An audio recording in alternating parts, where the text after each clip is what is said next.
ప్రభుత్వానికి ఇస్తున్న డబ్బుల కింద, పన్ను కింద. ఇందులో రేపు జూలై 8 నుంచి ఉచిత ఇసుక పంపిణీ, పేదలకు ఉచిత ఇసుక పంపిణీ అన్నారు. నిజంగా ఏంటి నాకు అది అర్థం కాలేదు. పేదలకి లేదంటే సంపన్నులకి ఆ డిఫరెన్స్ ఏమన్నా ఉంటుందా?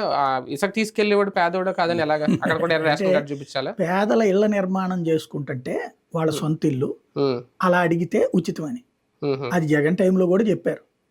కొంతమంది కాంట్రాక్టర్లు పేదలకు ఇల్లు కట్టించి ఇచ్చారు చూడండి, వాటికి ఆ పేరు చూపెట్టినే తెచ్చుకున్నారు ఫ్రీగా. అది పేదల ఇళ్ళకి కట్టినప్పుడు ఫ్రీగా తెచ్చుకున్నారు. కాకపోతే యాక్చువల్గా గ్రౌండ్ లెవెల్లో అవన్నీ పట్టించుకోరు సంస్థల వాళ్ళు. మాకేంటి సంబంధం పొమ్మంటారు. మనం అప్పుడు ఏం చేయాలా? పేదలు ఒక ఇల్లు కట్టుకునేటప్పుడు ఆ కన్సర్న్ లోకల్గా ఉన్నటువంటి మైనింగ్ వాళ్ళ దగ్గరికి వెళ్ళి నేను ఇట్లా కట్టుకుంటానంటే వాళ్ళు వచ్చి చూసి కన్ఫర్మ్ చేసి వాళ్ళు ఒక కాగితం ఇస్తే అది పట్టుకుని వెళ్ళాలి. అలాంటి సిస్టమ్ ఏమీ తయారు చేయలేదు జగన్. చెప్పడం మాత్రం ఫ్రీగా అన్నాడు.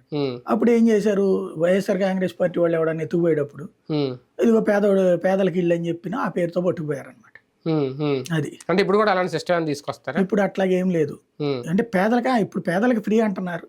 ఇప్పుడు కూడా పేదలు ఎట్లాగనేది ఒక ప్రొసీజర్ పెట్టాలి. మరి ఏమైనా పెడతారని చూడాలి. ఎందుకంటే కాంట్రాక్టర్లు కదా ఇప్పుడు ఇల్లు కట్టేది, ఆ కాంట్రాక్టర్ దీనికే వాడతాడనే ఉంది. కాంట్రాక్టర్లకైతే ఫ్రీగా లేదు.